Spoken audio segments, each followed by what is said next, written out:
Ako nga pala si Kuya Bor ng Creepy Tambayan. Sa gabing ito, samahan niyo ako sa isang kwentong hango sa bulungan ng dilim tungkol sa isang seminaryo, sa isang groto, at sa isang aling-aungaw na hindi umano sa mundong ibabaw nagmumula. Kaya bago tayo magsimula, huwag niyong kalimutang mag-like, share, at subscribe sa Creepy Tambayan, ang inyong paboritong tagpuan ng mga kwentong kababalaghan.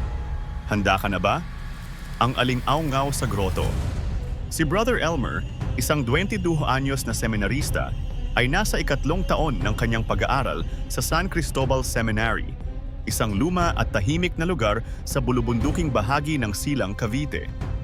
Tahimik ang pamumuhay sa seminaryo. Dasal, tahimik, gawaing simbahan, at pagninilay. Pero may isang lugar na bihira nilang puntahan, ang Groto ng Birheng Maria sa may likurang bahagi ng seminaryo, sa ilalim ng matandang punong balete. Luma na ito, may lumot ang mga bato, at laging malamig kahit tirik ang araw. Ayon sa mga matatandang madre at pari, may alingaw-ngaw ng panalangin na maririnig doon tuwing 2:00 ng madaling araw, tila isang babaeng taimtim na nagdadasal. Noong unay akala namin isa sa mga madre, pero nang puntahan namin, wala. Rebulto lang, pero may luha sa mata.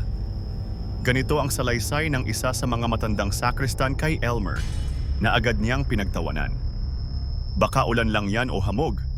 Ngunit nang sumunod na linggo, siya mismo ang na-assign na maglinis ng paligid ng groto tuwing Biyernes ng gabi.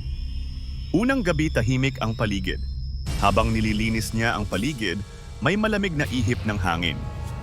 Dinig niya ang mga kuliglig, pero tila may isa pang tunog. Tinig, mahinang bulong. Aba, Ginoong Maria, napupuno ka ng grasya. Napalingon si Elmer. Walang ibang tao. Nilingon niya ang rebulto ng Birheng Maria. Nakatitig ito, tila mas buhay kaysa bato. Sinundan niya ang tinig.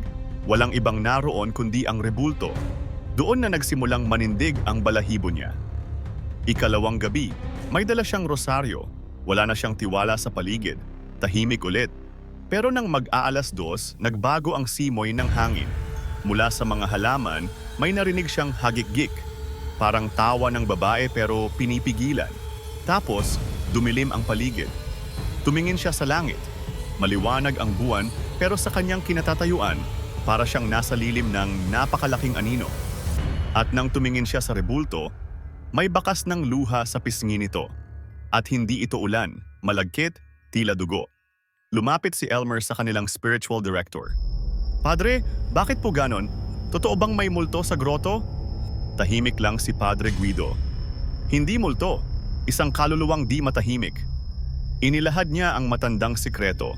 Taong 1950s, may isang nobisyang babae, si Sister Agnes, na nakatakdang magmadre pero nabuntis ng isa sa mga seminarista. Nahiya siya sa simbahan, kaya tuwing gabi, mag-isa siyang nagdadasal sa groto, humihingi ng tawad. Isang gabi, nakita na lang siyang nakabitin sa punong balete. May rosaryo sa leeg. Simula noon, tuwing 2:00 ng madaling araw, may naririnig na panalangin sa lugar.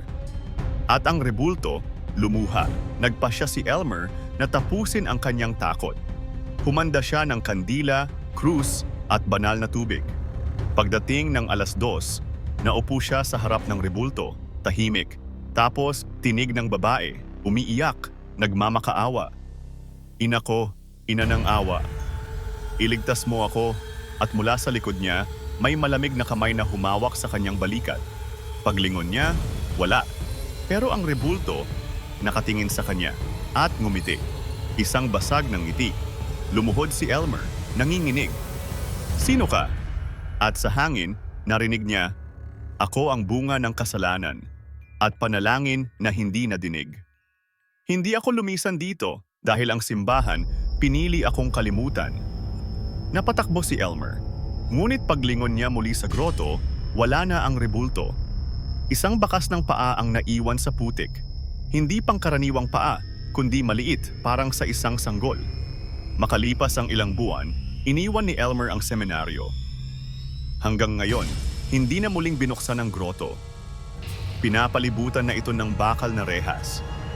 Pero tuwing madaling araw, sinumang dumadaan sa gilid ng seminaryo ay makakarinig ng dasal mula sa loob.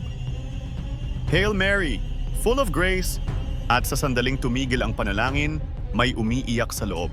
Hindi mo alam kung saan nanggagaling, pero alam mong may nawawala pang kaluluwa. At dyan nagtatapos ang ating kwento ngayong gabi, katambay. Kung kinilabutan ka, huwag mong kalimutang i-like ang video at i-share sa mga kaibigan mong mahilig din sa kababalaghan. Gusto mo bang ma-shoutout sa susunod na episode? I-comment mo lang sa ibaba. Binabasa namin lahat yan. May sarili kang nakakatakot na karanasan? Ipadala na sa amin sa tambayancreepy@gmail.com. Baka ikaw na ang susunod na tampok na kwento dito sa Creepy Tambayan. Hanggang sa susunod na gabi ng kilabot, manatiling ligtas at huwag mong kalimutang silipin ang ilalim ng kama. Paalam, mga katambay.